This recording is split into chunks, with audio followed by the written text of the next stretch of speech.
SIP knowledge হান্টার্সে সবাইকে স্বাগতম। আজকে আমরা বাংলা দ্বিতীয় পত্রের একটি গুরুত্বপূর্ণ বিষয় নিয়ে আলোচনা করব, যা হচ্ছে বিভক্তি। বিভক্তি নিয়ে আমাদের অনেকের মনে অনেক রকম ভয় থাকে, কনফিউশন থাকে। আশা করি আজকের ক্লাসটি সম্পূর্ণ দেখার পর বিভক্তি নিয়ে সবার সকল ধরনের সমস্যা দূর হয়ে যাবে। তো চলো শুরু করা যাক। আচ্ছা, আমি এখানে লিখে রেখেছি প্রথমে যে বিভক্তি কি আসলে। বিভক্তি হচ্ছে অন্বয় সৃষ্টিকারী বর্ণ বা শব্দাংশ। তো অন্বয় সৃষ্টিকারী শব্দ বা বর্ণ বা শব্দাংশ বলতে আসলে আমরা কি বুঝি?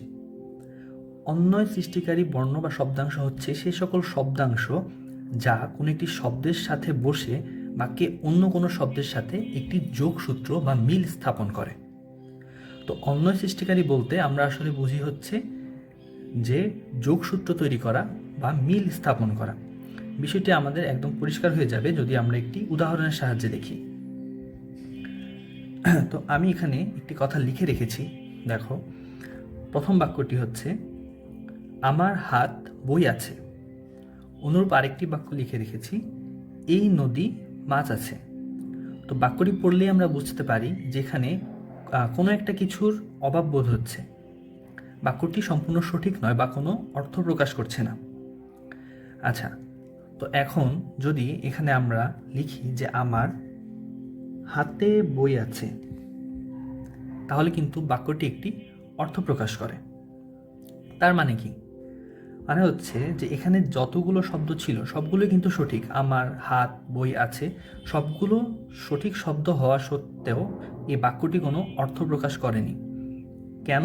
শুধুমাত্র এই হাতে, এই যে তে বা এ বিভক্তিযুক্ত হলো, এর অভাবে প্রথমে আমাদের বাক্যটি সম্পূর্ণ ভুল ছিল। তো আমরা যদি এখানে দেখি হাত যোগ এ, হাতে, তার মানে এখানে এ বিভক্তি যোগ হয়েছে। একইভাবে যদি দেখি এই নদী মাছ আছে, এই বাক্যটিও শুনেই বোঝা যাচ্ছে যে বাক্যতে ভুল রয়েছে।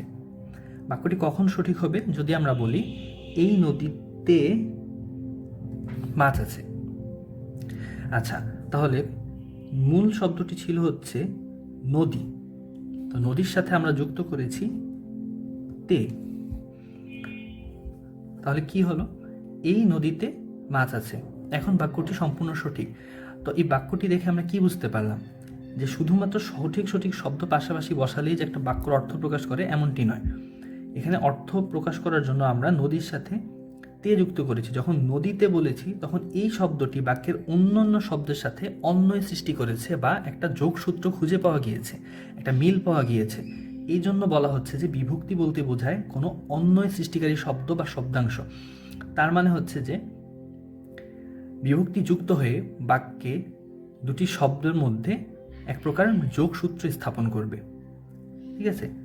তাহলে অন্বয় সৃষ্টিকারী বলতে আমরা কি বুঝি তা আমরা ভালোভাবে বুঝতে পারলাম। আচ্ছা, এখন আমরা চলে যাব বিভক্তির প্রকারভেদে। তো বিভক্তি কত প্রকার? বিভক্তি হচ্ছে 7 প্রকার। আচ্ছা, 7 প্রকার কি কি? প্রথমা, দ্বিতীয়া, তৃতীয়া, চতুর্থী, পঞ্চমী, ষষ্ঠী ও সপ্তমী। আমরা এখন একে একে প্রতিটি প্রকারভেদ ভালো করে বুঝব। আচ্ছা, প্রথমেই আছে প্রথমা, শূন্য বা অবিভক্তি। আচ্ছা, আমাদের মনে রাখতে হবে যে প্রথমা বিভক্তিকে শূন্য বিভক্তি বা অবিভক্তিও বলা হয়। এখান থেকে অনেক সময় নৈবেত্তিক আসে। আচ্ছা, প্রথমা বিভক্তি কোনটি? প্রথমা শূন্য বা অবিভক্তি বলতে বোঝায় যেখানে কোনো বিভক্তিই নেই।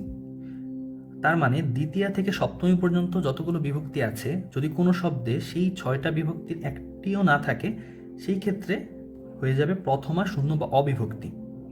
আমরা যদি একটি উদাহরণের সাহায্যে দেখি তাহলে দেখতে পাবো যে এখানে লেখা আছে হামিদ বই পড়ে। আচ্ছা, হামিদ বই পড়ে, এখানে বই শব্দটির সাথে কোনো বিভক্তিযুক্ত নেই, অথবা হামিদ শব্দটির সাথে কোনো বিভক্তিযুক্ত নেই। এটি পূর্ণাঙ্গ একটি শব্দ এবং এই বাক্যে সম্পূর্ণ অর্থ প্রকাশ করছে। আবার যদি বলি যে আমি বাড়ি যাব, এখানে আমি এর সাথেও কোনো অতিরিক্ত অংশ যুক্ত নেই, বাড়ির সাথেও নেই, যাবর সাথেও নেই। তার মানে আমি বাড়ি যাব, এখানেও কোনো বিভক্তি খুঁজে পাওয়া যাচ্ছে না কোনো শব্দের সাথে। তাহলে যদি শব্দের সাথে কোনো অতিরিক্ত অংশ যুক্ত না থাকে, কোনো শব্দাংশ বা বর্ণ যুক্ত না থাকে অতিরিক্ত, সেই ক্ষেত্রে এটা হয়ে যাবে অবিভক্তি, শূন্য বিভক্তি বা প্রথমা বিভক্তি। তার মানে কোনো বিভক্তি পাওয়া যাবে না এখানে। আচ্ছা, তারপর আমরা দেখব দ্বিতীয়া বিভক্তি। আচ্ছা, দ্বিতীয়া বিভক্তিতে বিভক্তি হিসেবে বা অতিরিক্ত বর্ণ বা শব্দাংশ হিসেবে যুক্ত থাকবে কে অথবা রে। কে রে, এটা যদি আমরা একটি উদাহরণের সাহায্যে দেখি তাহলে এখানে দেখতে পাচ্ছি লেখা আছে বাবাকে বড্ড ভয় পাই। এখানে বাবা শব্দটির সাথে, মূল শব্দটির সাথে কে কে শব্দাংশটি যুক্ত হয়েছে।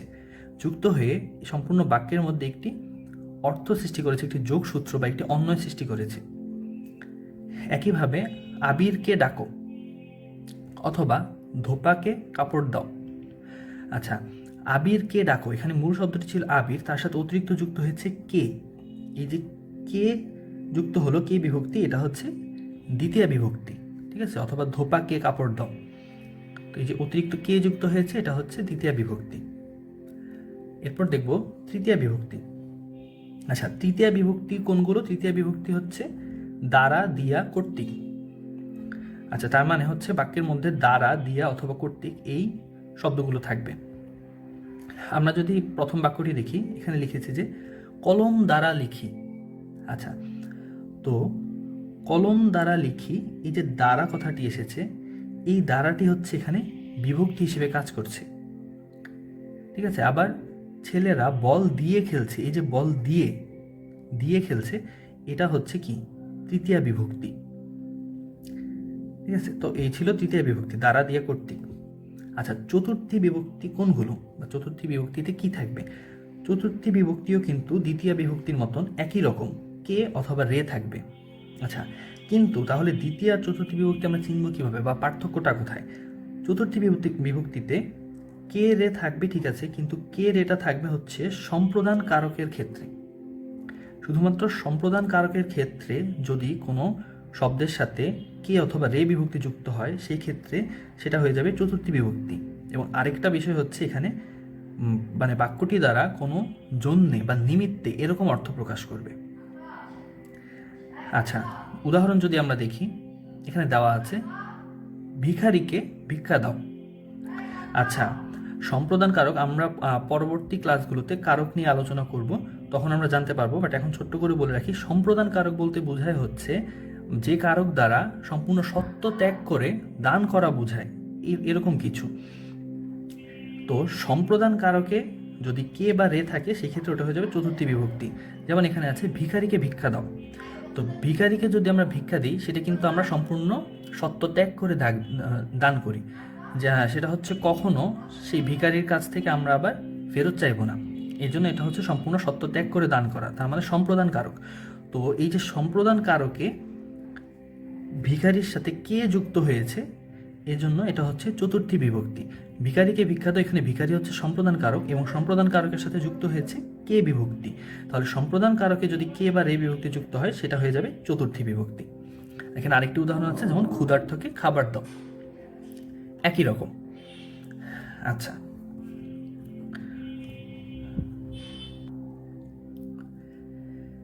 এবার আমরা অবশিষ্ট তিনটি প্রকারভেদ নিয়ে আলোচনা করব। এখানে রয়েছে পঞ্চমী বিভক্তি। পঞ্চমী বিভক্তি কোনগুলো? পঞ্চমী বিভক্তি আমরা চিনব কিভাবে? যখন দেখব কোনো বাক্যের মাঝখানে হতে, থেকে অথবা চেয়ে শব্দটি রয়েছে, তখন সেটি হয়ে যাবে পঞ্চমী বিভক্তি। যেমন এখানে আমি লিখে রেখেছি দুধ থেকে দই হয়। আবার আরেকটি বাক্য লিখেছি পুলক হতে প্রাঙ্গণ ভালো।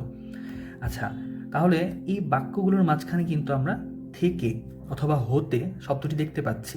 তো কোনো বাক্যে যদি হতে, থেকে, চেয়ে এইরূপ কোনো শব্দ আমরা দেখতে পাই, তখন এই বিভক্তিগুলো হচ্ছে পঞ্চমী বিভক্তি হিসেবে ব্যবহৃত হয়, ঠিক আছে। তারপর ষষ্ঠী বিভক্তি। ষষ্ঠী বিভক্তি চিনার উপায় হচ্ছে আমাদের একটা মূল শব্দের শেষে যে অতিরিক্ত শব্দাংশটি যুক্ত থাকবে, সেটা অবশ্যই র বা এরকম একটা শব্দ আসবে একটা শব্দের শেষে। আচ্ছা, কিরকম আমরা একটি উদাহরণ দেখি, যেমন আমার যাওয়া হলো না। এই যে আমার, মূল শব্দটা ছিল কি আমি, আমি থেকে এখন বাক্যে ব্যবহার করার জন্য হয়ে গিয়েছে আমার। আমার যাওয়া হলো না। এই যে আমার শেষে র বিভক্তি যুক্ত হলো, এই জন্যে এটা হচ্ছে ষষ্ঠী বিভক্তি। একইভাবে রহিমের বাড়ি জামালপুর।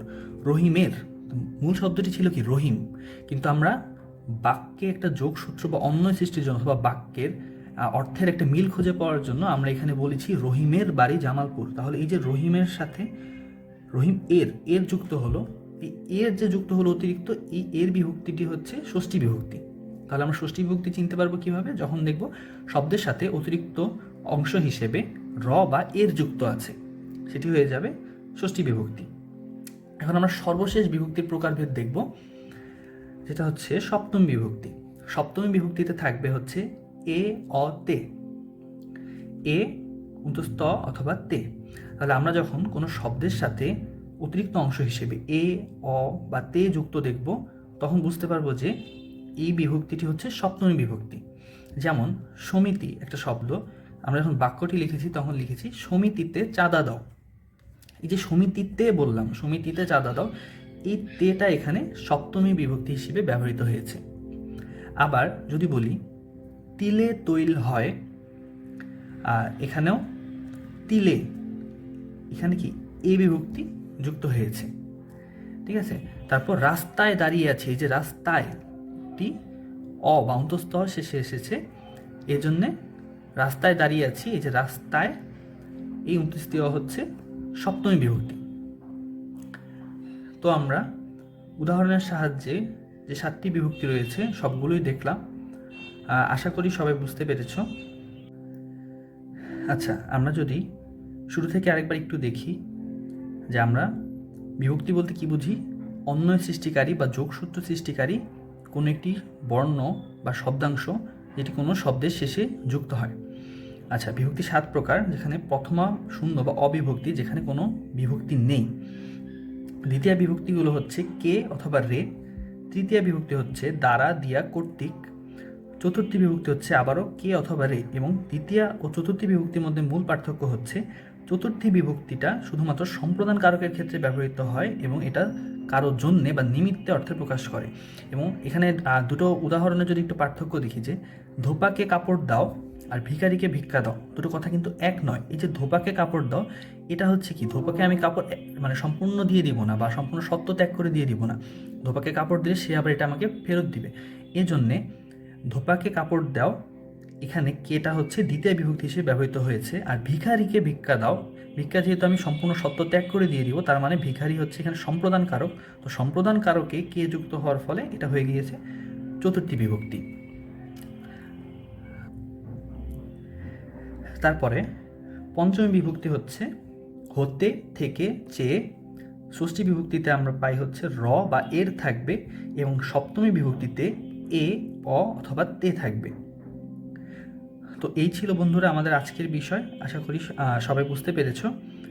এবং পরবর্তীতে চেষ্টা করব আমরা কারক নিয়ে আলোচনা করার। যেহেতু কারকের সাথে বিভক্তিটা খুবই ওতপ্রোতভাবে জড়িত, তাই বিভক্তি সম্পর্কে আগে একটু ভালোভাবে সবাইকে ধারণা দিয়ে রাখলাম। পরবর্তী ক্লাস দেখার আমন্ত্রণ জানিয়ে আজকে এখানেই শেষ করছি। ধন্যবাদ।